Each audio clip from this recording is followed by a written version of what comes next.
Legend of fifth Sun. நம்ம இப்போ வாழ்றது கிட்டத்தட்ட 5வது சூரியனாவும், இதுக்கு முன்னாடி 4 சூரியன் வந்து இயற்கை பேரழிவால அழிஞ்சு போனதாவும், மெக்சிகோல வாழ்ற ஆஸ்டெக் மக்கள் வந்து நம்புறாங்க. இந்த கதை எப்படி ஆரம்பிக்கும் அப்படின்னா, சூரியன் அழிஞ்சதுக்கப்புறம் 5வது ஒரு சூரியன உருவாக்கணும் அப்படின்றதுக்காக தேவர்கள் எல்லாம் என்ன பண்றாங்க, மெக்சிகோல இருக்கிற புனித நகரமான தியோத்திஹுகான்ல வந்து சந்திக்கிறாங்க. அங்க வந்த தெகுசிஸ் டெக்காட்ல் அப்புறம் நானாஹுவாட்சின் அப்படின்ற 2 கடவுளும் தன்னைத்தானே மாச்சிக்கிட்டு சூரியனா மாறதுக்காக வாலண்டியரா வராங்க. ஃபர்ஸ்ட்டு தெகுசிஸ் டெக்காட்டில் வந்து பணக்காரரு, ரொம்ப உடல் வலிமை மிக்கவரு. இவரு வந்து நெருப்புல இறங்க போம்போது, அது சுடவும் இவர் பின்னாடி வந்துர்றாரு.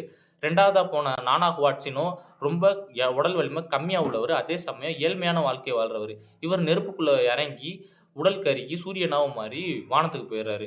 இவர பார்த்த தெஹூசிஸ் டெக்காட்லோ 2வது வாட்டியா நெருப்புக்குள்ள இறங்கி சூரியனா மாறி வானத்துக்கு போயிறாரு.